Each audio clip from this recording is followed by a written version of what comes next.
remercier la direction du Ganami, ou en particulier dirigeants de ce CREA, qui ont créé la possibilité de me trouver face à ce soir, et qui ont bien voulu m'honorer, pas simplement de venir discuter avec vous, mais ils m'ont même accordé la séance inaugurale de ces discussions, de ces limoudim, de ces conférences, sur le sujet, je crois, qui est particulièrement apte à traiter dans une école juive. Car une école juive, ça veut dire les parents qui ont envoyé leurs enfants dans une école juive, ça montre, du moins en France, qu'ils sont très soucieux de l'enseignement de leurs enfants.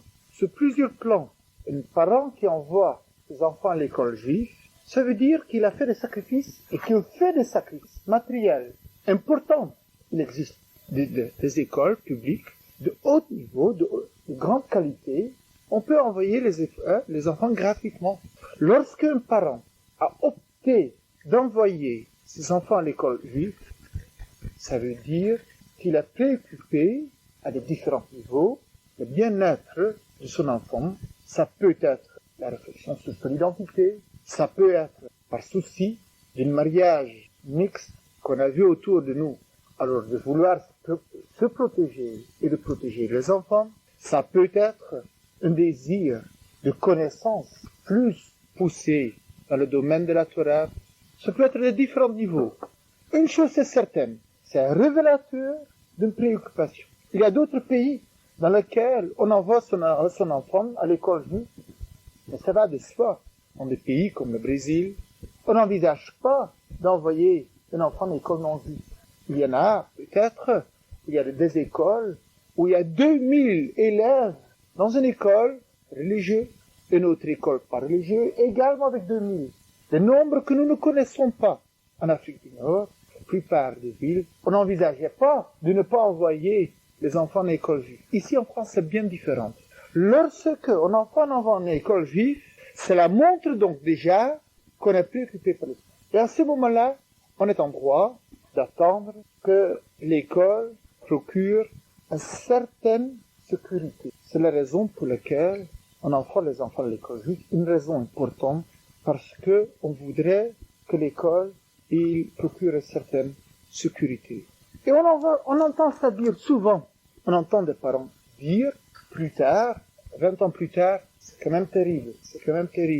Il y a 20 ans, j'ai eu tort. J'ai pas voulu envoyer mes enfants à l'école juive. Je l'ai pas fait. Et maintenant, je suis le rabbin, je le fais. Mes enfants sont mariés avec des non-juifs. Si seulement je l'avais su il y a 20 ans, alors si seulement je l'avais compris plus tôt, c'est maintenant que je le fais. On l'entend. De même qu'on entend d'autres échos. Des parents qui disent, moi je suis tranquille. Moi, il n'y a pas de problème. Car j'ai mis mon enfant à l'école juive, alors je suis tranquille. Chaque soir, je peux mettre ma tête sur l'oreiller, sachant que je suis protégé, il n'y a rien à craindre. Mais, on entend encore une troisième chose. Les gens qui viennent, également 20 ans plus tard, et disent, monsieur le rabbin, comment est-ce que c'est possible? J'ai envoyé mon enfant à l'école juive. Alors comment est-ce que c'est qu'il a quand même rentré avec eux? Comment est-ce que c'est possible qu'il s'est quand même trouvé dans un mariage non juif? Pourtant, je l'ai envoyé à l'école juive, ça n'aurait pas dû être... Ce n'est plus de mon domaine, ça n'aurait pas dû arriver. Alors c'est là où on arrive dans le problème. Il faut, en tant que parent, savoir, d'une part, qu'est-ce qu'on attend de l'école. D'autre part, est-ce que l'école, il peut combler? Est-ce que l'école, il peut pallier à tous les autres domaines, à tous les autres secteurs de la vie? En sociologie, on parle habituellement qu'il y a 3 niveaux. Il y a le niveau familial, il y a un deuxième niveau, c'est le niveau scolaire, c'est le milieu scolaire, et ce qu'on appelle le troisième milieu, c'est les amis. En sociologie traditionnelle, ce qu'on appelle le troisième milieu, ce sont les amis, la rue, les enfants, etc., tout ce qu'on connaît en dehors de l'école. Alors il se trouve qu'aujourd'hui, nous vivons plus avec la sociologie traditionnelle. Chaque enfant, il a 4 milieux. Chaque enfant, il vit, il évolue dans 4 milieux. Il a la maison, la famille, les parents, les frères, les sœurs, les cousins. Il a le milieu scolaire. Il y a encore le milieu, le troisième milieu, des amis sont toujours là, mais un quatrième milieu qui s'est venu s'implanter, qui est très fort. C'est le milieu vidéo, c'est le milieu des médias, la télévision, publicité, les spots, la radio, le tout, les médias. À travers avec qui l'enfant établit une relation. L'enfant il a établi une véritable relation qui a peut-être imaginaire, mais qui n'en a pas moins un vécu chez l'enfant de tout ce qu'il voit et de tout ce qu'il entend. Alors notre problème il est comment aider nos enfants, comment guider, comment assumer cette quatrième milieu de l'enfant qui n'est plus la maison, qui n'est pas un lien familial. Comment introduire nos enfants dans le monde des médias. On pourrait dire tout simplement supprimer les médias, ça serait peut-être bien, mais c'est utopique. On ne peut pas, dans notre société, dire à un enfant, tu n'entends pas. Il ne peut pas entendre. Car les médias se trouvent partout. La radio, spot et la publicité extérieure. Et nous allons voir que peut-être le média existe, même à travers les enfants. Tu as vu ça hier soir, même au niveau de la distance. Alors dans les médias même, j'entends deux chapitres. Même dans les médias, j'entends deux chapitres. Le premier que je voudrais toucher, c'est le problème des informations. Comment est-ce que l'enfant, il va filtrer tout ce qu'il entend, toutes les nouvelles qu'il entend, ou ce qu'il voit, comment est-ce qu'il va prendre les valeurs des informations? C'est un problème qui est un problème même pour les adultes. Toutes les informations, on connaît le problème d'information, désinformation. Or, l'enfant, il est de bonne foi. Lorsqu'on est déjà adulte, on a une tendance, avec les années, de devenir un peu cynique. Voilà les désavantages, voilà les grands problèmes. Lorsqu'on devient adulte, la maturité, on devient cynique, on ne croit plus rien. Mais un enfant, c'est merveilleux. Il croit tout. Alors, lorsque l'enfant, il est face à ce croit tout, et il se rend compte que tout ce croit tout, il accepte, et on n'a pas de moyen de lui dire que c'est faux. Car un enfant, c'est entier. Un enfant, c'est un demi-moute. C'est quelque chose de parfait. C'est pas encore façonné. De lui dire que tout cela est faux, c'est pas évident que sur le plan éducatif, que c'est souhaitable. De laisser accepter tout, c'est pas acceptable non plus. Donc voilà les questions, la première question qui est encore plus percutante au niveau de l'enfant qu'au niveau de l'adulte. J'ai pensé qu'on n'aurait pas pu choisir un meilleur moment dans l'année pour parler de ce qui s'appelle l'information. Car nous avons, dans les jours qui vont venir, un exemple très vif du problème de l'information. Et lorsque j'ai vu cette question si claire de l'information, je l'ai vu dans la Megillah. Dans le rouleau d'Esther, que Motzei Shabbat, à la sortie du Shabbat, nous allons lire, dans toutes les synagogues, dans tous les oratoires, toutes les salles d'études, que nous allons réciter l'histoire merveilleuse d'Esther que tout le monde connaît, et qui est si intrigante, parce que c'est une histoire extraordinaire, complot, avec sous-complot, un roman d'espionnage, avec des intrigues royales, tout y est. Et dans cette histoire, il y a des choses intéressantes. Rappelons-nous, il y a Achashverosh, le roi Achashverosh, je souligne bien, le roi, l'empereur Achashverosh, qui, avec ses degrés, il change d'habitude. Il a une femme, il a une épouse qui est la plus belle du monde, du jour au lendemain, il le destitue, cette femme la plus valable, sur le conseil d'un ami, cet Aman, le lendemain, c'est cet Aman qui n'est plus aimé, c'est cet Aman qui est destitué, pour un autre, pour un Mordechai qui, l'avant-veille, il était l'ennemi, parce qu'Aman l'avait déclaré. Il y a une histoire dans laquelle il y a un défilé entre, on le veut pas, un va-et-vient incroyable dans cette histoire. Tellement qu'on se demande, mais si quelqu'un de lucide lit cette histoire, il dit, mais c'est Achashverosh, qu'est-ce que fait en fin de compte? il a l'air de ne pas être équilibré. Disons encore un Haman, il est clair. C'est l'antisémitisme viscéral, mais c'est Achashverosh, on le comprend mal. Alors voilà que je voudrais vous rappeler un enseignement de nos maîtres qui est extraordinaire. Dans le Midrash, dans une ancienne transmission juive, Rabbi Yochanan nous enseigne la chose suivante. Sachez que chaque fois, lorsque dans la Megillah, c'est marqué le mot Hamelech Achashverosh, le roi Achashverosh, le roi Ahasuérus. Alors sachez bien que c'est de lui-même, de la personne physique et morale Ahasuérus, Achashverosh qu'il s'agit. Mais, Rabbi Yochanan nous dit, lorsque dans la Megillah c'est marqué Hamelech, tout court, le roi, les vieux d'histoire, presque pas tous les 3 lignes, on redit Hamelech Achashverosh, Hamelech Achashverosh, Hamelech Achashverosh, le roi Achashverosh, ça ferait un peu lourd. Alors, Rabbi Yochanan nous enseigne, il faut faire très attention. Il y a une grande différence entre le roi Achashverosh et entre le roi tout court.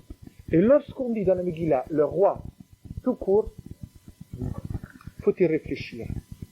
Car, une fois sur deux, c'est pas d'Achashverosh qu'il s'agit. Mais c'est du roi céleste qu'il s'agit. C'est de Dieu qu'il s'agit. Lorsque dans la Megillah on voit le mot Hamelech tout court, il peut s'agir de Dieu. Et on va en donner donc quelques exemples.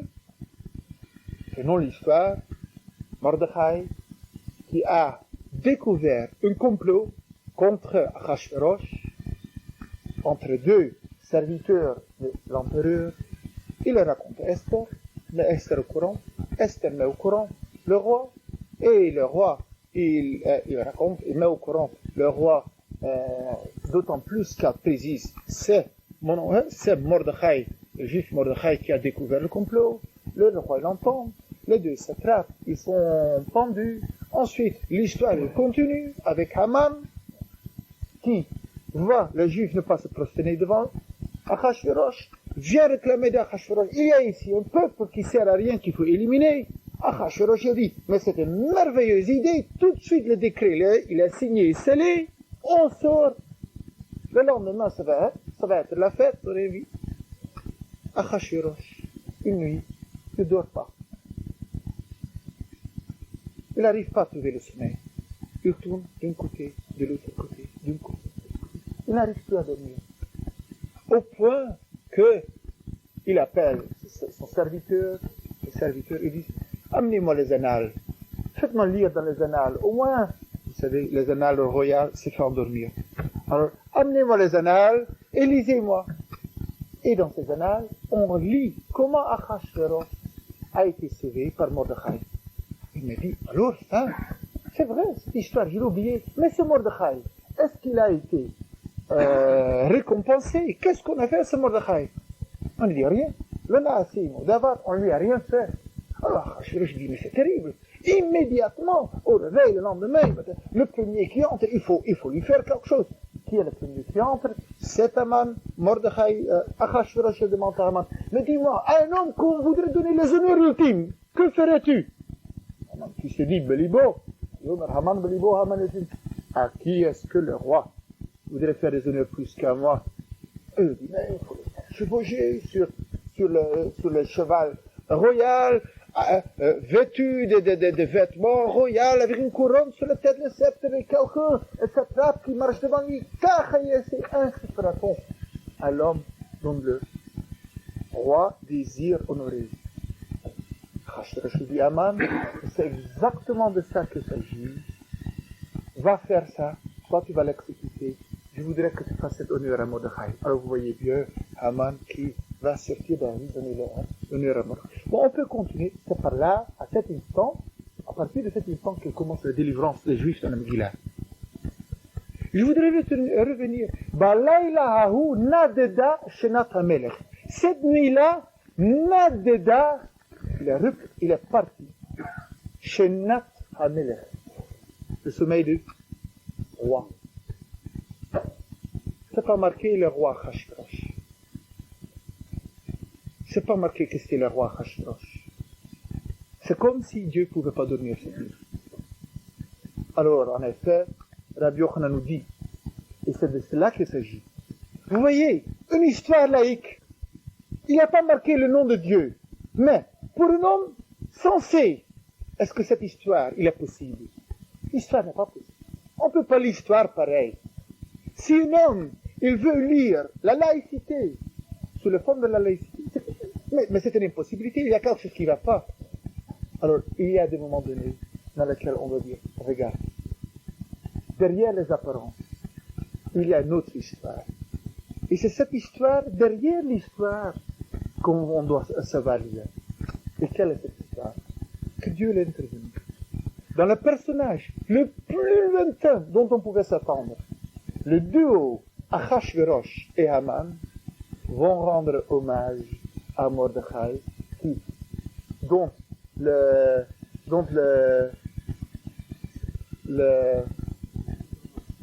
potence est déjà dressée et l'attend dehors. Qui va rendre l'hommage à Achashverosh et Haman? L'incroyable, il se fait. L'incroyable. Et alors on nous dit, il faut savoir qu'à partir du moment, lorsque c'est marqué dans le Megillah Hamele, il faut savoir prendre ses lunettes. Il ne faut pas croire que le problème était à Achashverosh. Il faut savoir lire au-delà. À ce moment-là, ça dépasse Achashverosh. C'est l'inspiration divine, c'est sûr. Il y a d'autres endroits. Après qu'on a pendu Haman, la colère du roi s'est apaisée.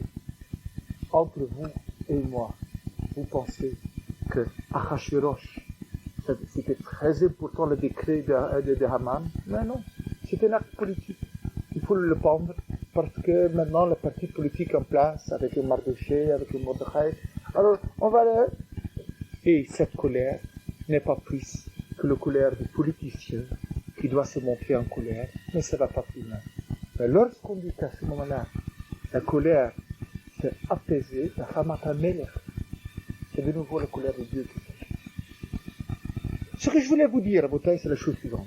Imaginez-vous que je vous raconterai maintenant ce soir, que je serai en train de vous raconter une autre histoire.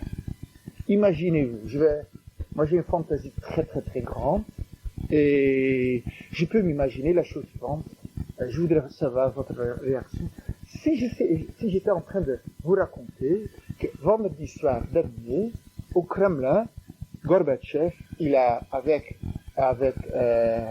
Boris Eltsine, avec tous ensemble, ils se sont réunis vendredi soir, ils se sont mis à faire, bon, maintenant, ça y est, Rabotai, il faut s'arrêter parce que c'est Shabbat, et on va faire Kabbalat Shabbat, et on va chanter, et Gorbatchev chante le Chadoudi avec Boris Eltsine, dans le Politburo, tout le monde est en train de chanter, de faire Kabbalat Shabbat et faire le Chadoudi.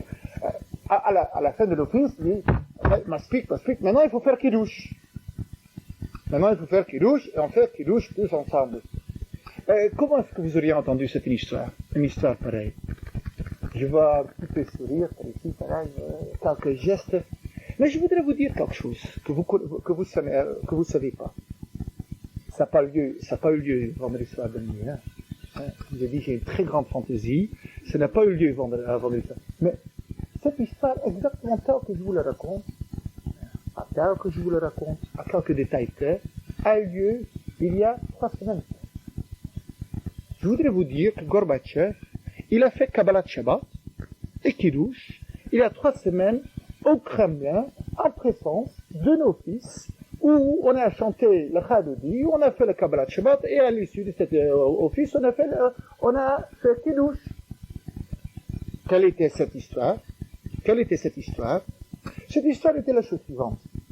Que le seul grand rabbin de l'Europe de l'Est, qui avait des contacts aussi bien dans les pays de l'Est où il était, mais qui était autorisé à avoir des contacts avec l'Ouest, avec l'Europe, c'était le grand rabbin Rosen, de Roumanie.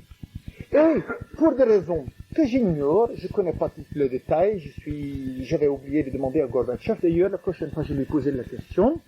Alors, Gorbatchev, il a voulu, avec l'antisémitisme qui se fait en Russie, etc., il a voulu rassurer les Juifs. Et il a invité, entre autres, le grand rabbin Rosen, qui était vendredi soir au Kremlin, avec le grand rabbin d'Angleterre, qui était présent, Sir Yakubovitch, qui était présent aussi. Il y avait plusieurs rabbins présents, et avec la présence effective du premier secrétaire du parti, il y avait un office du vendredi soir, avec une Kabbalat Shabbat et avec le Haruri. Alors maintenant, moi je vous demande, Rabotai, c'est Achashverosh qui se met à chanter le Haruri. Achashverosh qui se met à sauver Mordechai. Il y a quelque chose qui ne va pas. Il y a Haman qui tire le cheval et qui dit voilà Mordechai, voilà le tzaddik, celui que Dieu qu'on veut honorer. Il y a manifestement quelque chose qui ne va pas. Gorbatchev qui assiste là-bas, bon, tout joliment habillé, endimanché, pour une fois il était enchabaté, pour la tfila de Shabbat. Mais on se rend compte qu'il y a des moments dans lesquels on doit, dans les informations, savoir confronter nos enfants avec les événements, de dire Atkan. Atkan Pshat, jusque-là le Pshat laïque, et au-delà, c'est Dieu. Nous avons une obligation dans nos relations avec nos enfants, de montrer à nos enfants que l'histoire n'est pas si laïque qu'on le prétend toujours, ou qu'on aimerait le prétendre, ou qu'on risque de l'entendre. Lorsque les enfants voient leurs parents avec le journal, en train de dire ça est passé, voilà encore ça, tu te rends compte, le mur de l'Est, le mur de Berlin qui s'est écroulé. Nous-mêmes, on a tendance de raconter l'histoire d'une façon laïque. Et qu'est-ce qui se passe? L'enfant l'entend d'une histoire laïque chez nous. Et c'est justement ce double aspect qu'il y a dans le Megillah. Le Megillah s'appelle une Igaret, une lettre. Un livre et une lettre. Un livre, j'ai entendu de l'autorité. Une lettre, c'est quelque chose d'informel. Voilà, je t'envoie une lettre avec les dernières nouvelles, rapidement. Mais dans une lettre, il faut savoir lire une lettre. Il faut savoir qui a envoyé les lettres. Pour comprendre, pour savoir interpréter les lettres. Si c'est le grand rabbin qui m'a écrit la lettre, même si le nom de Dieu n'y figure pas, mais je comprends. Comment est-ce que j'ai sous-entendu? Il n'a pas voulu l'écrire, pour certaines raisons. Mais en tant que grand rabbin, alors je m'imagine que ce qu'il a voulu dire, c'était telle ou telle chose. Alors, lorsque le Megillah s'appelle une Igeret, une lettre, une information informelle, faut-il quand même savoir lire ces informations. Et la Megillah, il est exactement le journal, comprendre, qu'on lit laïquement, mais dont il y a tant d'interprétations, dont il y a tant de conséquences, des sous-entendus, des significations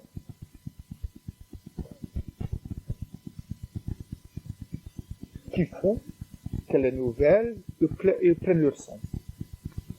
Lorsqu'on m'a proposé de parler l'enfant juif face aux médias, je me suis demandé, mais ça veut dire quoi l'enfant juif face aux médias? En fin de compte, l'enfant juif face aux médias, ça veut dire quoi? Ça veut dire qu'un enfant, c'est une stade d'apprentissage. Et ce que, pendant cette période, il va apprendre, c'est ce qui va lui rester toute sa vie. Et la façon dans laquelle nous l'enseignons de lire un journal, d'entendre des nouvelles, de voir la télévision, cette façon va lui rester aussi. Il n'y a, un pédagogue qui a dit une fois, il n'y a pas que les informations, il y a encore la façon dans laquelle nous recevons les informations. Et cette façon est souvent bien plus importante, plus marquante que l'information lui-même. On le sait, on paie cher à un bon présentateur. Parce qu'en fonction de la manière que les nouvelles sont présentées, on est passionné, on est impressionné, ou c'est plat, et c'est rien. Et c'est à nous, aux parents juifs, à initier nos enfants nous-mêmes d'abord, et ensuite de transmettre à nos enfants que si on mène nos enfants dans une école juive, ça veut dire quoi? Que chaque chose laïque a un sens plus approfondi. Et on voudrait que nos enfants ne restent pas avec la valeur surface, avec les choses extérieures, mais qu'ils arrivent à pénétrer un tout petit peu au-delà. Personnellement, lorsqu'on m'interroge, on me demande, avec tous les événements qui ont actuellement lieu dans le monde, tous ces soulèvements, ces bouleversements, ces chutes de gouvernement, comment est-ce qu'on le prend? La vérité, vous et moi, je ne suis pas sûr qu'on est capable d'exprimer ce qu'on en pense. Car on a des mixed feelings, des sentiments mélangés. À la fois, on est très heureux que ce pays, en fin de compte, se libère. D'autre part, on n'est pas convaincu que cela ne va pas dégénérer dans un chaos complet. Est-ce qu'ils seront capables de l'assumer? Et ce sera peut-être pire. On est très heureux que la Russie perde certains monopoles. Mais, comme disait l'autre, est-ce bien pour nous? Je ne parle pas à court terme de tous les juifs à qui ça permet de quitter le pays. C'est évident que c'est bien pour nous. Mais, avec un certain réalisme, nous voyons quand même une intensification de l'antisémitisme dans ce même pays, très importante, très dure, et on peut se demander chaque instant, mais en fin de compte, qu'est-ce que ça va venir? Qu'est-ce que je dois penser? Et je vais vous dire ce que moi j'en pense. Pas ce que j'en pense, plutôt ce que cela évoque. Nous, juifs, on a une tendance, lorsqu'on dit Ani ma'amin, be'emuna shelema, je crois avec une croyance du plus complet. J'y adhère. Une idée, beviat Mashiach, que le Mashiach reviendra. Je crois ça avec la conviction le plus totale. Et malgré le fait qu'il tarde, parce que vous et moi, il se fait attendre, il tarde, il tarde, il tarde encore. Une cause avec tout cela, un imam. Et j'ai l'impression que le Mashiach, il a quelque chose qu'il n'a pas compris. Il n'a pas compris. Il n'a pas compris que chaque jour qu'il attend de plus, ça nous est plus difficile d'y croire. Chaque jour que ça avance et qu'il ne vient pas, mais c'est un jour à son débit. Et chaque jour, c'est de plus éprouvant que de demander, mon fils, continue à nager. Parle pas, continue à nager. Ne désespère pas. Qu'est-ce qu'on n'a pas vu? On a vu la destruction du temple. Continue à croire. On a vu la dispersion des Juifs dans le monde entier. Attendre Mashiach. On a vu ce qu'il y a lieu dans les pays, l'Espagne les plus gros. L'Inquisition. Continue à croire. On a vu dans tous les pays de l'Est. On a vu le drame du Deuxième Guerre mondiale. Continue à croire. Ad heicham. Jusqu'à où? Jusqu'à quand? Jusqu'à où l'homme peut-il? Jusqu'à où ce ne sont pas des mots qu'on prononce? Alors lorsqu'on voit un empire entier s'écrouler du jour au lendemain, c'est pas important s'il se redresse, oui ou non. Mais lorsqu'on voit cette possibilité qu'un empire entier qui passait pour le plus fort, le plus puissant, le plus hermétique, et on va s'écrouler du jour au lendemain avec une vitesse qu'il faut courir. Les gens ne savent pas. Alors c'est exact cela que nous dit. Voyez, on se trompe, on comprend rien. Au moment que la chose, il semble le pire, et les Polonais doivent ils ont dû se dire ça, que pendant 15 ans, 20 ans, vous voyez seulement s'accumuler chaque fois que ça s'aggrave. Et soudain, que Here aille, que là de Dieu, il arrive. Ça veut dire que quoi? Il y a un moment donné dans lequel c'est évident qu'il y a la providence qui est derrière lui. Et lorsqu'on nous dit, oui, mais Gorbatchev, il a encore pensé que pour le monde, il faut te savoir. Lorsque c'est marqué, Hamelech Gorbatchev, évident, c'est du roi Gorbatchev qui est juif. Mais lorsque, dans l'histoire, de temps en temps, tiens, ici, c'est marqué dans le journal, le secrétaire du parti. C'est pas marqué le secrétaire du parti Gorbatchev. Le secrétaire du parti a dit, faut-il comprendre qu'il y a de certains moments dans lesquels on voit des hommes parler, on voit des hommes agir, on voit des hommes, mais que derrière cela, cela n'exprime absolument pas le désir de ces hommes. Cela désire une réalité qui ne peut être autre que Dieu qui a dicté, que Dieu qui parle à travers leur bouche. C'est difficile à imaginer, hein?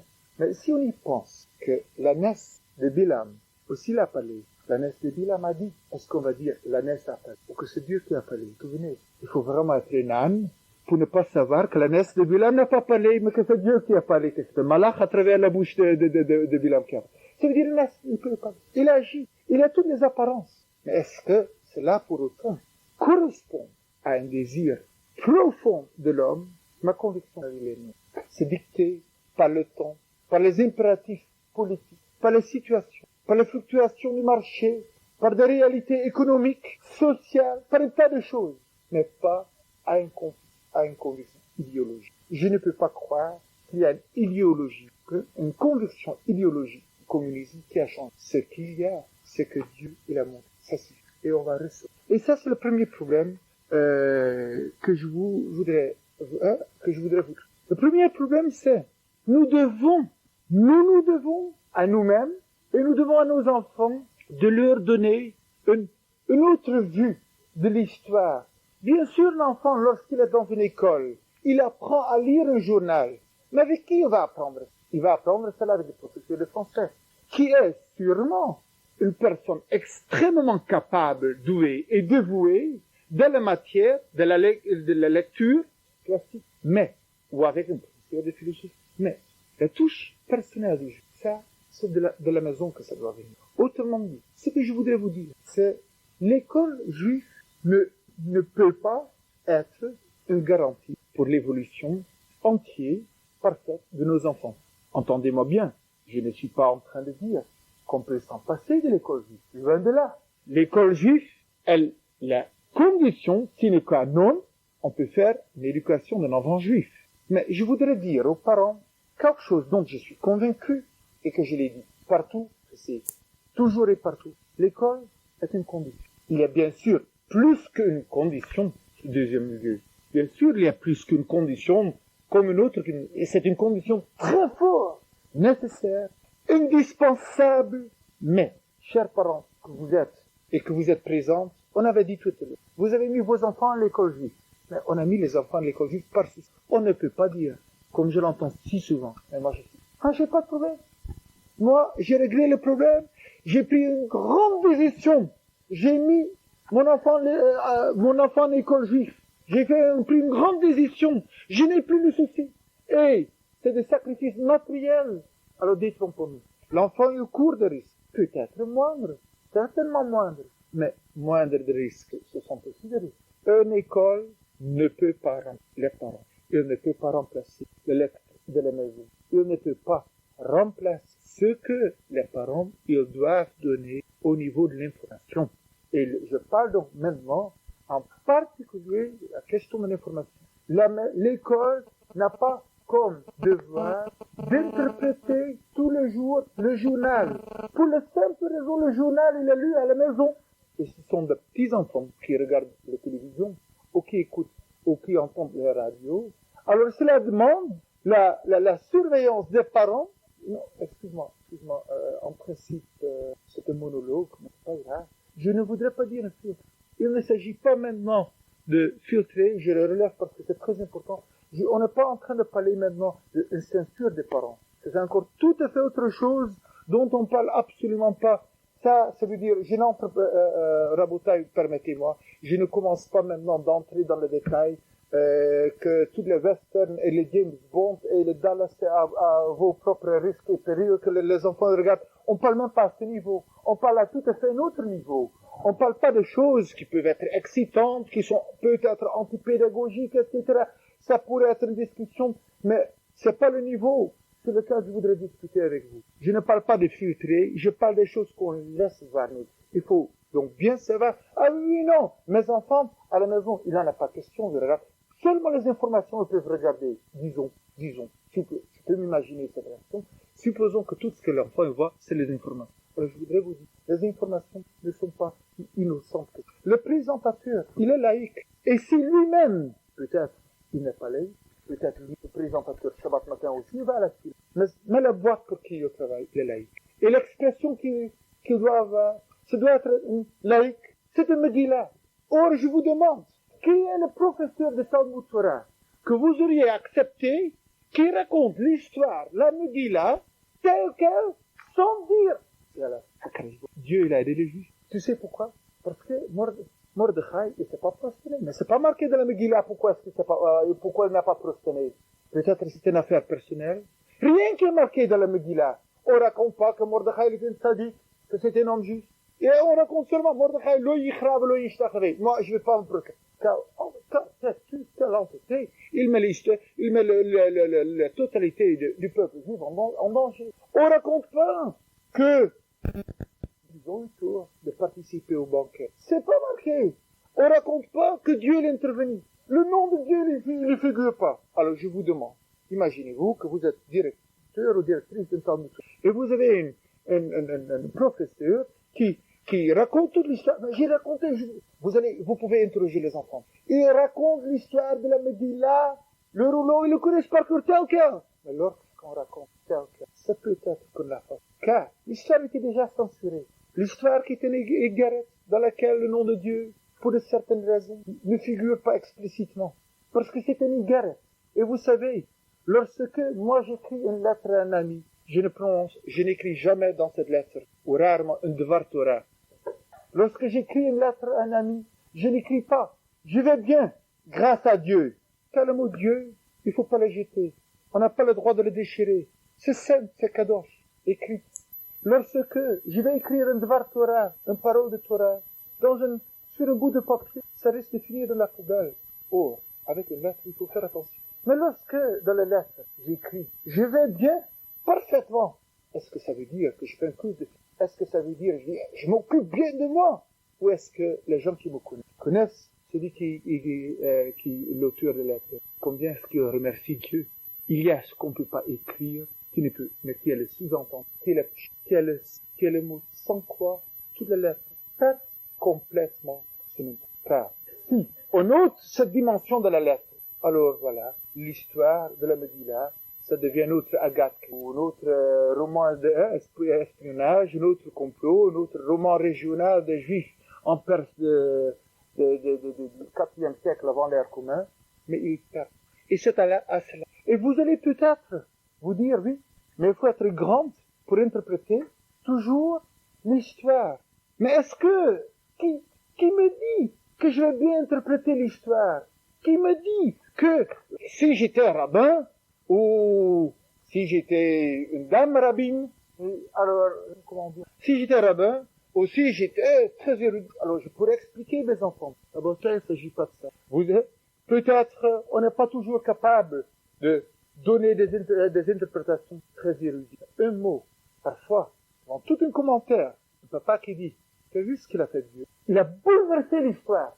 Il a changé tout. Car il a montré en notre dimension. Il y a des choses qui sont incroyables. Nous ne les croyons pas. Nous n'arrivons pas à les saisir. On intègre. Et nous sommes capables de donner beaucoup plus si on est prêt à s'ouvrir à nous-mêmes, à nos enfants, et à s'intéresser à ce de savoir que de même qu'on n'aurait pas toléré et accepté un professeur qui raconte l'histoire complètement laïque, la chose la plus grave, c'est de croire qu'il existe deux professeurs dans le monde, un laïque et un religieux. Toutes les informations contraires, il nécessite parfois un mot, demi-mot, une demi-discussion, quelques questions. Parfois, suffit de demander à la prof, à quoi est-ce que tu penses? Et à la fin, où est-ce qu'Akaresh Baruch Hu, où est-ce que Dieu l'entend dans tout ça? Mais on doit avoir ça. On doit à nos enfants d'avoir ça. C'est la première des choses que j'ai voulu. J'ai voulu vous dire qu'une école n'est pas une garantie. Elle ne doit pas être une garantie. Elle est un milieu. Elle est un deuxième milieu. Et les parents, ils doivent savoir que la maison, il est plus fort que les... Je reviendrai tout à l'heure là-dessus. Mais il ne faut pas croire non plus qu'on peut s'en passer de l'école. L'école, la condition, lorsque je dis la condition, je tiens bien à le préciser, une condition extrêmement importante qu'on ne peut pas sous-estimer, dont l'influence est de premier ordre, mais l'école ne peut pas remplacer le foyer. Vous voulez que je vous donne un deuxième exemple? Je vais vous donner deux. Qui sort un tout petit peu de la discussion que nous avons directement au niveau de l'interprétation de l'histoire, mais qui, parce qu'en fin de compte, là on parle en ce qui concerne, ce qui nous intéresse plus spécifiquement, le problème des médias. Mais le deuxième exemple, il sera tout aussi important pour la suite des choses. Shabbat, lorsqu'on se trouve à table, vendredi soir, on a fait kiddush, on se trouve, la famille, réunis autour de la table, la meilleure des conditions, et on discute. De quoi est-ce qu'on discute? Vous savez, je parle pas de la théorie, j'assume 1 heure d'enseignement juif dans une école juive, tous les jours, donc j'ai des échos là-dessus. Alors ça m'arrive chaque semaine d'ailleurs, de raconter des livrets Torah sur la paracha, sur les sections que nous allons entamer, que nous allons lire, le Shabbat qui va venir. Alors j'ai l'occasion de demander aux élèves, discrètement, qui raconte quelque chose à table, à la maison de la vie. 80% des élèves racontent rien à la maison. Rien du tout. Vous savez pourquoi pas? Vous savez pas pourquoi? Parce qu'ils se feront jeter. Parce que 80% des parents trouvent qu'ils sont déjà quittes par le fait qu'ils ont envoyé leurs enfants à l'école juive. Mais écoute, je t'ai envoyé pas, toi, à l'école juive, pas l'école juive à moi. Encore tout à fait autre chose. C'est le nouvel benzène. C'est le nouvel benzène. Je croyais le nouvel Il faut comprendre qu'il s'agit de quelque chose d'extrêmement important. L'enfant qu'on ne laisse pas raconter à table de ses expériences juives de l'école. Mais c'est une information qu'on dit à l'enfant. Ça aussi, c'est une information. Ça aussi, ça veut dire, écoute, tu es enfant, tu es à l'école, tu dois apprendre, là c'est important. Mais à la maison, ce n'est pas important. C'est une façon à dire, à déprécier le Dvar Torah, la parole de la Torah que l'enfant a appris à l'école. Et si après, le professeur le corrige, ils ont des problèmes de discipline, c'est votre faute, que l'enfant, il entend que ce qui se passe est important dans le contexte scolaire, mais pour le reste, une fois que tu veux, l'OM c'est beaucoup plus vite, et les nouvelles chemisiers de moment c'est 1000 fois plus urgentes, etc. De quoi est-ce qu'on discute à la maison? C'est là la question dans laquelle l'école peut enseigner des choses. Je ne dis pas que l'école ne donne aucune valeur. Loin de là. Je ne sais pas ce que je veux dire. Mais valoriser les choses, l'école ne peut. Les parents ne veulent. Et tout ce que l'enfant il apprend à l'école, ça va être valorisé, oui ou non? Ça dépend de la manière dans laquelle ces informations seront reçues par les parents à la maison. Ça c'est. Je reviendrai tout de suite là-dessus. Je voudrais vous passer sur un deuxième problème dans l'enfant juif face aux médias. Dans un premier temps, j'ai parlé de ce qui me paraît au niveau de la réflexion le plus important. Les choses valables qu'il voit. C'est-à-dire, tout ce que il voit ou il entend, des informations, des films, des films éducatifs, des documentaires. Dans un deuxième temps, je voudrais vous parler beaucoup plus de tout ce et qu'on voudrait peut-être qu'il ne voie pas. Est-ce que tout ce que l'enfant il voit, est-ce que c'est vraiment oui ou non? Il y a beaucoup qui a débattu là-dessus. Est-ce que tout ce que l'enfant il voit, oh ma foi, alors il aurait vu et il faut être réaliste, le monde il est comme ça, la vie il est comme ça, on l'aurait vu, est-ce que c'est vraiment important? Là-dessus, je voudrais vous raconter deux histoires, très brièvement. Première histoire est la suivante. Rabbi Yochanan, c'est un homme qui est d'une grande érudition, grand talmid. Et il a fait quelque chose qui, lorsque l'entend, peut paraître bizarre. Chaque soir, lorsque, à la ville où il y avait Rabbi Yochanan en Eretz Israël, il y avait une rivière, et c'est dans cette rivière que les femmes allaient chaque soir pour faire la tvila, pour s'immerger. C'est cette rivière qui faisait office de mikvé, endroit où on va chaque mois pour se purifier. Alors Rabbi Yochanan, qu'est-ce qu'il faisait? Il sortait et il se plantait sur le bord de cette rivière et restait assis à cet endroit. Très bizarre. Chez nous, on cherche un sentiment pudique, justement d'éviter l'endroit où les femmes vont et pas besoin d'être confronté à un homme qui est d'autant plus que Rabbi Yochanan, qu'est-ce qu'il a besoin c'est pas le premier, hein? Rabbi Yochanan, il était non pur, qu'est-ce qu'il avait besoin d'être là-bas? Alors il a dit non. Pourquoi? Parce que je voudrais que toutes les femmes qui sortent du mikvé, qu'au moment qu'elles sortent du mikvé, qu'ils me voient. C'est pas Rabbi Yochanan qui voudrait être confronté aux femmes, il ne les regardait pas. Il a voulu que les femmes qui sortent du mikvé, qui voient Rabbi Yochanan. Tu as vu Rabbi Yochanan qui est là-bas, en train de voir. C'est un être humain. Nous allons rentrer à la maison chez nous, parce que on se trouve après une séparation de 12 jours, c'est long. Et maintenant on va retrouver tout le plaisir. Et évidemment, après toute cette attente, on est préoccupé de façon toute naturelle à tout le plaisir qu'on va retrouver. Et tout à coup, il s'est dit, Rabbi Yochanan, en sortant du première personne qui va, c'est un baba scellé, c'est un vieux tzaddik. On peut avoir ça une journée. Et le fait d'être ce contrat, en sortant du ça va, on va, hein, d'avoir été confiant, qui est aussi un être humain, qui était aussi un enfant qui est né, mais leur soi. Et on pense, peut-être, ça va donner un Rabbi Yochanan. Et c'est pour cette raison, Rabbi Yochanan explique, que se mettait au bord de la foule, non pas pour regarder, mais pour... C'est une histoire extraordinaire, dans laquelle Rabbi Yochanan, il disait donc, il avait déjà toute la pédagogie de ce qu'on voit, la confrontation. Mais immédiatement, avant de le commenter, je voudrais vous raconter une deuxième histoire. La deuxième histoire, on raconte sur le maître de Rabbi Meir. C'est un homme érudit, plus grand, qu'on appelait Elisha ben Avouya.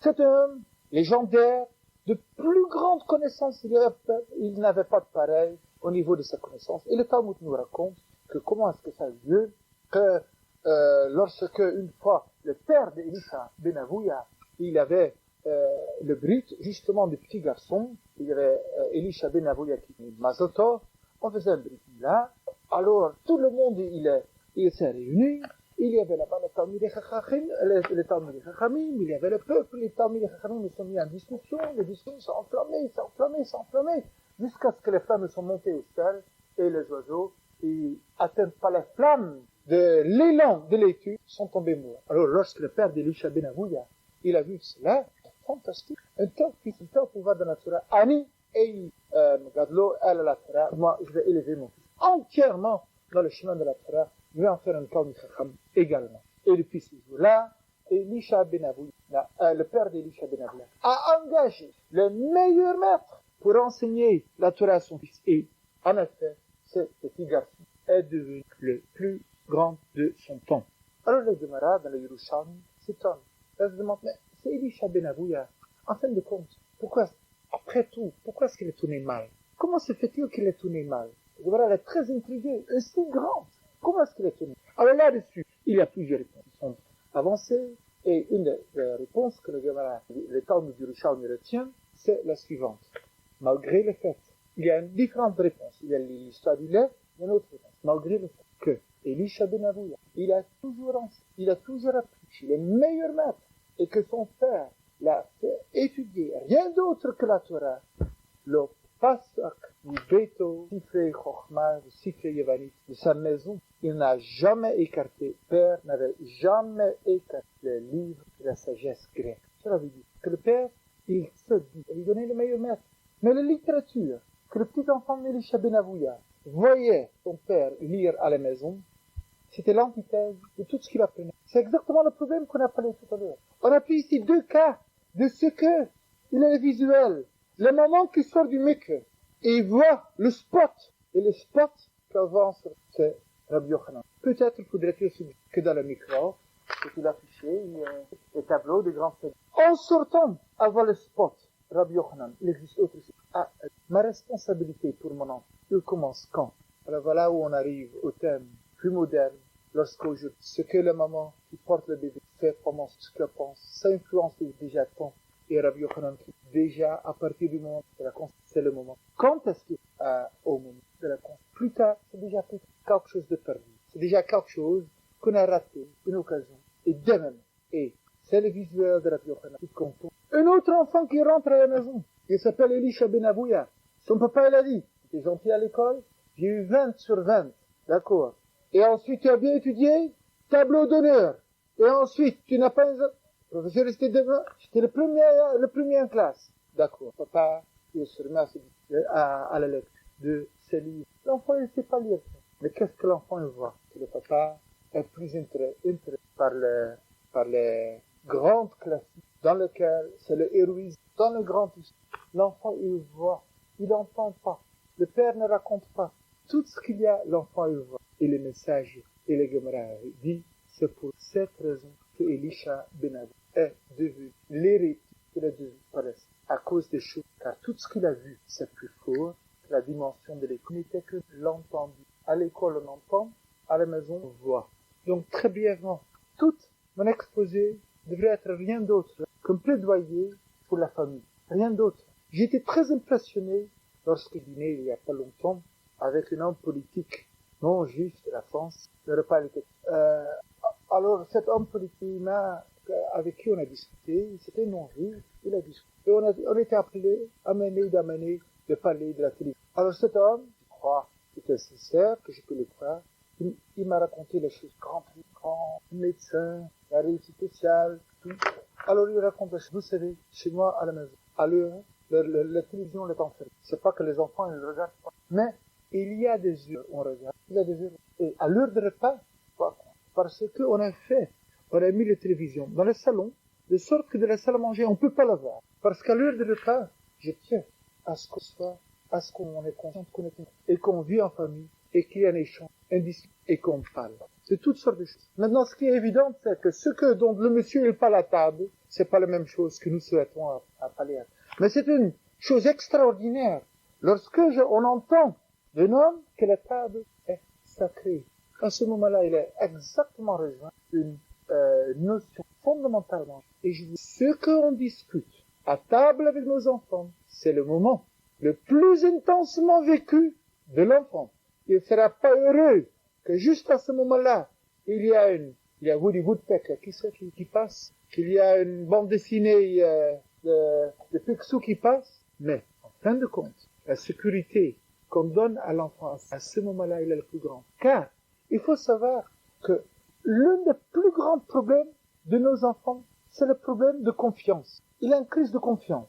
Lorsqu'on ne peut pas protéger nos enfants de sorte qu'ils ne voient pas tout ce qu'on voudrait pas qu'ils voient.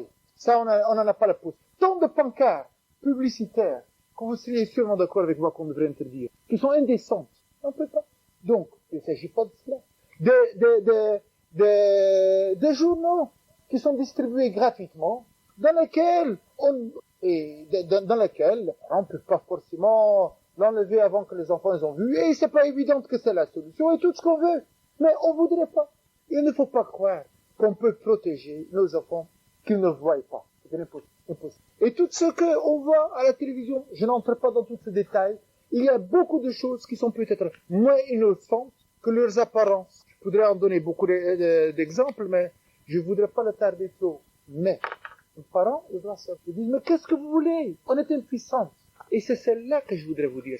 On n'est pas impuissants. Vous savez, nous parents, nous sommes beaucoup plus puissants qu'on le croit. Car, lorsqu'un enfant, il se met à fumer, parce qu'il a vu la publicité de Marlboro, avec une grande cigarette, c'est quoi? Ça veut dire que quoi? Pour lui, il s'identifie avec le cow-boy de Marlboro. Alors, d'être cow-boy comme lui, de tirer, il ne peut pas. D'être à cheval comme lui, il ne peut pas.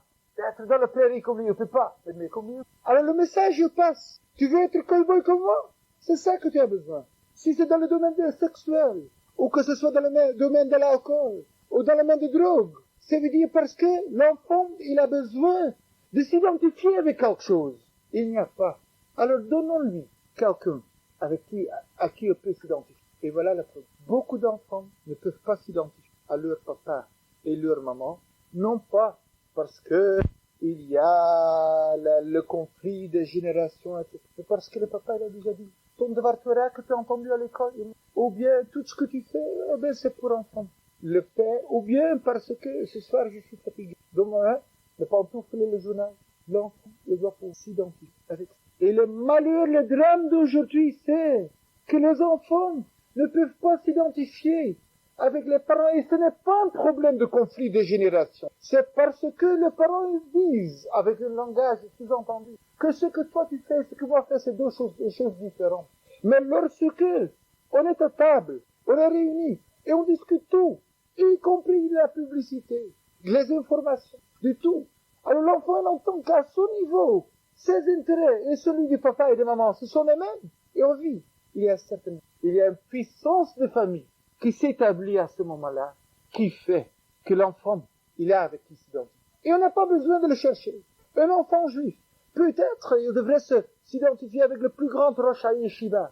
Mais s'il pouvait s'identifier avec son papa, ce serait déjà beaucoup. Seulement, faut-il que la maman et le papa leur donnent ces éléments. Car, lorsqu'enfant, la maman dit à l'enfant, bon, ça y est, maintenant, j'ai pas le temps pour toi, va-t'en. Il n'a pas l'envie d'être identifié à un moment qu'il n'a pas le temps pour son enfant. Plus tard, il fera exactement la même chose. Et il passera le même message dans l'éducation. Mais il ne veut pas. Et il rejette. Alors donc quoi? Il va chercher. Alors c'est celle-là que je voudrais vous dire. Je voudrais vous dire que les parents juifs sont beaucoup plus puissants de ce qu'ils soupçonnent. On a de quoi parler. On doit parler. Et je voudrais terminer sur une image qui est de plus merveilleuse. Une image qui est pour moi incroyable. Nous avons lu dans la paracha de Trouma, Shabbat dernier, nous avons lu le passage du Aaron, de l'arche. L'arche qui est le symbole même de la Torah, qui contient la Torah. Et cette arche, cet Aaron, dans le désert, dans le Midbar, il a été couvert par une caporet, par un couvercle. Et sur ce couvercle, il y avait deux anges, deux chérubins, deux chérubins. Et ces deux chérubins, ils avaient le visage de deux enfants. Et on compte.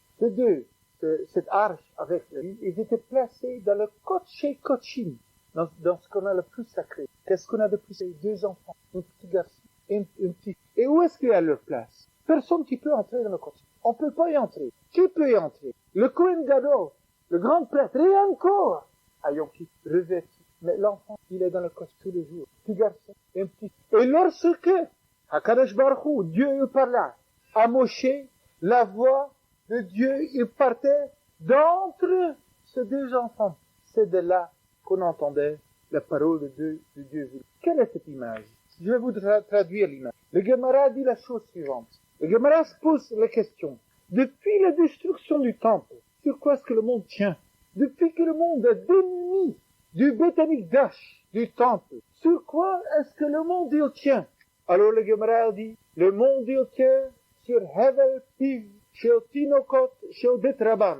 Sur le Hevel Piv, la buée de la bouche des petits enfants qui étudient la Torah dans un Beth Midrash, dans une salle d'études, dans une école juive, dans une Talmud Torah. Alors, lorsque Rava il entend cet enseignement, il dit à son ami, comment c'est tout pareil? Et ton étude de la Torah et la mienne, est-ce que ça fait rien? On étudie beaucoup mieux. Alors il lui répond, Eino domé, Torah, le Torah, c'est pas pareil. Un Torah qui connaît la faute, une Torah, d'une part on a étudié la Torah, et d'autre part il y a la faute. Aux enfants, chez qui la notion de faute n'est pas un. Donc, il n'y a pas de faute. C'est une Torah qui est. C'est ce qu'il lui raconte, que la Torah se maintient sur Hebel Piv, chez le Tinokot de Betraban, sur la pureté de la Torah des petits enfants du Betraban. Alors moi j'ai toujours une question. Vous savez, le terme qu'on emploie ici, c'est Hevel Piv, la buée de la bouche. On respire, et il y a la buée qui prend la planche sur la fenêtre, on passe l'éponge, il n'y a plus. Alors pourquoi cette Torah qui sauve le monde, qui est si grande, qui est si extraordinaire, pourquoi est-ce qu'on appelle ça Hevel Piv? D'ailleurs, lorsque le roi Shlomo Salomon, il a voulu écrire l'Ecclésiaste, il a voulu dire, tout le monde, en fin de compte, lorsque dans une vie extrêmement cynique, il a dit, à quoi ça sert tout le monde? Il a dit, Hakol Hevel. Tout. Hevel Havalim Hakol Hevel. Tout est vanité. Rien. Donc le même Hevel, ça veut dire la buée, mais ça veut dire à la fois, Hevel, ça veut dire quelque chose qui n'a pas de valeur. Alors, il y a un paradoxe. D'une part, on nous dit, le monde se maintient par le Hevel, par la buée de la Torah le plus pur, le plus entier qui peut exister. Et d'autre part, on emploie un terme pour dire ça, la blague, rien du tout. Alors je voudrais vous dire, il est évident qu'un Torah des petits enfants, c'est pas encore vraiment un Torah. Pour la simple raison que il n'est pas encore bar mitzvah, il n'a pas encore le mitzvah d'études. Alors, il n'a pas encore cette obligation. Ce n'est pas encore grand. Mais une chose, l'enfant, certains enfants, ils veulent être grands, ils vont fumer comme leurs parents. Mais qu'est-ce que ça veut dire, Hevel Piv, chez le Tinokot, chez le Betravan? Lorsqu'on voit des petits enfants étudier, Chumash, la Torah, étudier la Torah, avec une envie terrible, en vérité, c'est rien. Mais d'où est-ce que ça vient, cette envie? C'est parce qu'ils veulent leurs parents étudier. Ils veulent s'identifier avec leurs parents. Donc, les paroles de la Torah qu'on retrouve chez les enfants, en vérité, c'est pas leur parole, mais c'est le débordement de l'étude chez les parents qu'on retrouve avec cette différence que chez l'enfant. La même chose des parents ici, avec une extraordinaire. Il n'y a pas de mérite dans l'absolu, mais c'est ça qui est révélateur. Lorsqu'un petit enfant, il peut parler d'autre chose, il peut étudier la Torah, on y a recherche. Alors à ce moment-là, c'est révélatif de la discussion de parents. Et c'est cela qu'on a voulu dire. Peut-être les parents, ils peuvent étudier la Torah. Une Torah extraordinaire, avec une compréhension intellectuelle, engagement. Mais lorsque les parents ne donnent pas, ils n'inspirent pas leur. Alors ça veut dire que le monde n'a pas de raison d'être. Car le monde de demain, il ne va pas se maintenir. Car les enfants n'auront pas. Et c'est de cela que d'être des parents qui inspirent leurs enfants. D'être des parents où on parle d'autres choses, à d'autres moments, dans lesquels la transmission n'est plus l'entendu de l'école, mais le vécu de la maison. Et je crois que c'est exactement dans l'esprit de ce que je vous parle que l'école a pensé d'engager cette série de conférences dans un premier temps et de véritables études du texte, je crois, dans un deuxième temps, car, en fin de compte, ça n'existe pas une éducation. Ça n'existe uniquement une façon dans laquelle les parents et les enfants, ils vivent ensemble. J'aime toujours le dernier mot. J'aime toujours vous donner l'illustration suivante. Lorsqu'on parle chez nous de l'éducation, je suis quelqu'un qui a certaines réticences sur les grandes idées de l'éducation. Ça ne veut pas dire qu'il n'y en a pas. Et de certaines réticences sur les grandes idées dans certains domaines. Alors le chinour, vous savez, le chinour dans la Torah, on en parle tout le temps et jamais. Jamais dans la Torah, on trouve le mot chinour explicitement. Une fois, une fois perdu quelque part dans Michelet, on trouve le texte. Mais pour le reste, on n'en trouve pas beaucoup. Et il n'y a pas une pédagogie spécifique. Vous savez ce que ça veut dire? Je vais vous dire. Le chinour, ça veut dire introduire en classe. Mais n'oublions jamais que le mot ça vient du chin. Vous savez ce que ça veut dire? C'est lorsque l'enfant il trouve un bon goût. Je dois le traduire pour affaire. Ça veut dire une grâce. Quelque chose qui est, quelque chose d'extraordinaire, ça donne envie. Alors lorsque un enfant, il va chez ses parents, c'est pas parce que pédagogiquement il faut dire, parfois, peut-être, chers parents, peut-être parfois on dit exactement le mot qu'il ne fallait pas. Mais l'enfant il sent. Et lorsque l'enfant il sent les préoccupations des enfants, lorsque l'enfant il sent le chnim, il sent cette charme, il sent la préoccupation, cette chaleur, ce désir, cet engagement, ce partage de vie pour ce qu'il a. Et cet encouragement, qui n'est pas un encouragement théorique par pédagogie, mais parce qu'on le partage, parce qu'on le cherche ensemble. Alors l'enfant, il a l'exemple devant lui. Il a celui à qui on peut s'identifier. Et ce sera plus l'entendu de l'école, mais ce sera les vécus de la maison. Ce sera revalorisé. À la maison, on n'est pas toujours capable de donner tous les enseignements. On n'en a pas le temps ni les connaissances. Alors l'école, il prend ça en charge. Mais c'est la maison qui donne l'encadrement, la mise en valeur. Et lorsqu'il y a cette, on réussira Bezrat Hashem, et on verra comment nos enfants de demain, ce seront des enfants juifs sciemment équilibrés, avec une recherche profonde, qui pourront transmettre, qui sont protégés de tous les dangers, de ce qu'on voit, de ce qu'on entend, parce qu'ils auront appris à voir les choses. Je vous en remercie.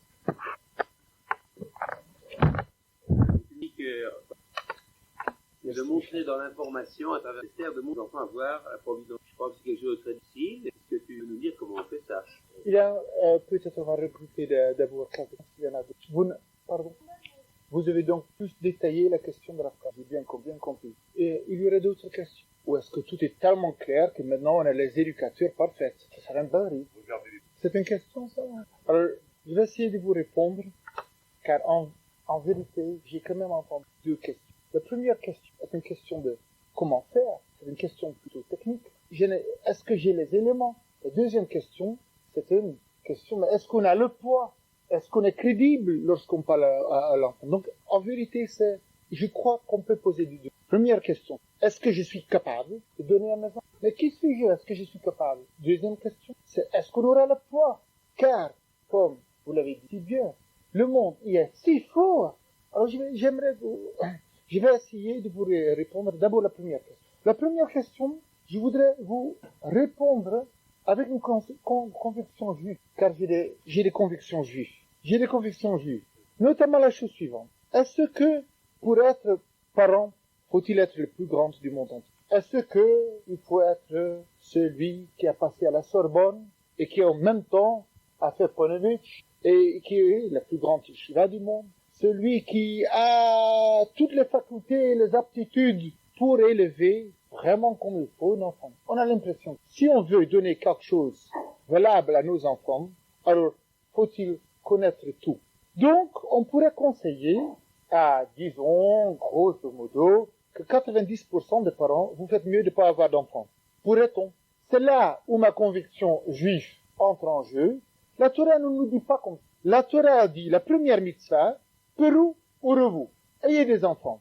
À qui la Torah l'a dit? Seulement à quelqu'un qui est pharmacienne ou à quelqu'un qui est socialement, il est le plus riche, qui a tout le monde. À qui la Torah l'a dit pour Urvu?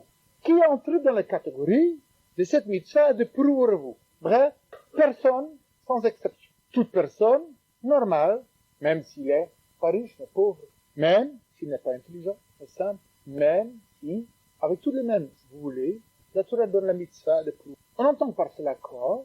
Que la Torah présume que élever les enfants, contrairement à certaines idées, c'est quelque chose que tout le monde peut faire. Ça ne veut pas dire que c'est si simple que ça. Ça ne veut pas dire que c'est une banalité.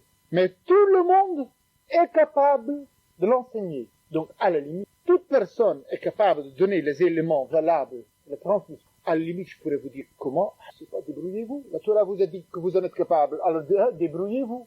Mais, je crois que là, quand même, la Torah, elle dit qu'elle est supposée. Que toute personne, on n'a pas besoin d'être quelqu'un instruit dans tous les livres de pédagogie pour pouvoir avoir des enfants. La Torah, elle s'adresse même à quelqu'un qui a jamais lu le livre de pédagogie et qui n'a pas l'intention d'en lire également. La Torah dit, mais tu dois avoir des enfants, et pas seulement techniquement pour les laisser après dans la rue. Tu vas t'en occuper, tu vas les élever.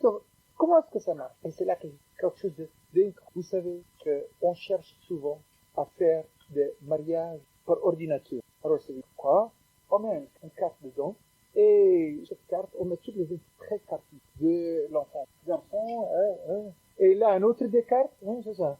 Un des cartes là, un autre des cartes là-bas, et à un moment donné, on arrive avec des suites. Alors, on nous dit, on nous fait beaucoup de publicité, vous savez, votre mariage scientifique, la meilleure possibilité. Et les garçons, vous allez rencontrer exactement la fille que vous souhaitez. Et les garçons rencontrent. Mais oui, c'est marqué, vous avez dit. Oui, c'est vrai. Et vous avez rempli. C'est vous qui avez rempli le fichier. Il regarde pendant une heure. Il dit, c'est pas ça. Et il paraît qu'il y a beaucoup moins de dans ce système que par le jour traditionnel. Alors pourquoi ça marche? Son nez, 1,5 centimètre trop long. Ça veut dire quoi? Il y a des informations techniques qui sont données. Mais le coup de foudre, une affection, un sentiment, n'a rien à voir avec tout ce que, théoriquement, on désirerait, avec tout ce qu'on peut se dire. En théorie, c'est ça que je veux. Parfois, un garçon dit, je sais exactement ce que je veux. Et il rentre exactement le... Alors, il n'est pas écrit. Non. Réponse est, tout ce que s'appelle la logique, la pensée, les cartes, c'est extraordinaire. Mais, Kadosh Baruch Hu, il a fait ce monde de sorte qu'il existe des choses qui sont plus puissantes que l'intelligence, que l'intellect. Et là, c'est quelque chose qui est beaucoup plus puissant que l'intelligence. Alors la question c'est, vous m'avez demandé, une maman, une simple maman, alors, qui était jamais à l'école, et là son enfant qui dit, maman, comment est-ce que je dois faire avec la théorie de Darwin? Elle dit quoi avec? Elle n'en sait rien. Comment est-ce qu'elle va élever ses enfants? La réponse est, avec l'affection qu'on donne, et je ne peux pas vous donner une réponse à chaque question, parce que s'il y a une disponibilité d'affection, bien entendu, pas toujours l'affection qui absorbe complètement, mais on comprend bien ce que oui, je dois mettre, regarde, il y a des enfants parmi nous, je les mets à garde l'autre. Lorsque il y a une affection, et cette affection se traduit d'abord, pas mon fils, mais encore 2 manteaux, ou mon fils, je te donne encore un gâteau, non, cette affection, il est de façon de la disponibilité que la maman a pour écouter son enfant. Ça, c'est vrai? Ça, c'est une épreuve. Le maman, il dit, mon fils, tu dois manger encore 4 gâteaux. Mais les nôtres, en fait, je ne sais pas. Mais je sais. Et l'enfant, il raconte tout. Je sais quelque chose, mais je sais pas te répondre parce que j'ai pas appris. Je vous assure qu'on a répondu à cet enfant. Parce que l'enfant, il dit quoi? Ma maman, elle est maman. Elle attend Elle est emmenée, elle m'a écouté, elle m'a entendu, et elle m'a dit, je ne sais pas. Et pourtant, elle n'a rien changé, elle a continué. C'est une information d'affection qu'on a transmise. Donc, ce que je veux dire par cela, bien sûr, le système cartésien est extrêmement puissant. On ne peut pas s'imaginer quelque chose de plus fort, sauf une affection normale, qui est l'affection normale dont Dieu donne toute maman et tout papa à qui il a dit d'avoir des enfants. C'est pourquoi la mitzvah, il est pour tout le monde d'avoir des enfants. Parce que on est plus grand que ce qu'on croit. On est plus capable. On peut pallier, on peut combler, on peut équilibrer, on peut. Il faut pas se surestimer, vous avez raison. Je ne peux pas vous donner un remède à chaque question qui se pose. Mais je peux uniquement vous dire que c'est extrêmement important pour l'enfant de voir comment est-ce que ma maman et mon papa, ils le voient. Alors, de temps en temps, il se sera, maman, c'est quand même dommage qu'avec tout cela, ces gens, ils ne viennent pas, ils vont pas à la synagogue. Ou, ce sont des petits mots. Ce ne sont pas des pirouettes. Ce sont des expressions d'un véritable ressenti, d'un véritable sentiment qui est sincère. Si c'est sincère, alors, je vous l'ai dit, on ne peut pas donner de tuyaux. Le seul tuyau concret qu'on peut déjà donner, c'est des choses simples. Soyez disponibles. On pourrait donner un conseil à un maman qui a peut-être 5 enfants ou 10. Pourquoi est-ce que je vous sais seulement 5? Ouais, c'est pas gentil. Ouais, c'est pas gentil. Et un maman qui a 10 enfants, je vous donnerai un conseil d'une maman juive que j'ai vue, qui a dû élever ses enfants dans des conditions extrêmement difficiles, très très difficiles. Mais chaque soir avant de coucher ses enfants, elle est restée avec chaque enfant 5 minutes. 10 enfants, 50 minutes. Avec chaque enfant, rester bavarder 5. Vous voyez, petit enfant qui a, à la fin de la soirée, lorsque sa maman n'en peut plus, il sent qu'elle a l'enfant 5 pour lui toute seule. C'est pas du tout ça que je voulais vous dire. Cette maman, elle bavardait encore. C'est même 5 lorsque ses enfants, ils avaient 17, 18 ans. Et les enfants qui sont tous sortis, les enfants extraordinaires, ils m'ont devenu. C'est à cause de 5 que ma maman, elle m'a donné. Non pas seulement lorsque j'étais petit, mais lorsque je vais encore dire, c'est ce qu'on sait. La réunion autour de la table, lorsqu'on se touche, lorsqu'on, ensemble, parce qu'aujourd'hui, il y a une nouvelle théorie, que regarder ensemble la télévision, ça peut sauver la famille, non? C'est ce qu'elle est. Faites quelque chose ensemble, regardez ensemble. Non, mais lorsque ensemble, on ne regarde pas la télévision. Lorsqu'on fait, mais pas qu'on regarde pas. On ne regarde pas ensemble. Mais voilà où il y a donc des réponses concrètes. Je ne peux pas vous dire quels sont les mots concrets qu'il faut dire, parce qu'il a mis chaque enfant dans une autre. Mais l'affection qu'on va donner à l'enfant, il va de loin éclipser les dangers que la société nous donne. Seulement aujourd'hui, nous ne sommes pas disciplinés et on doit se rendre compte. On s'arrête sur ça. Je vous en remercie. N'allez pas réveiller vos enfants pour discuter 5 minutes avec eux.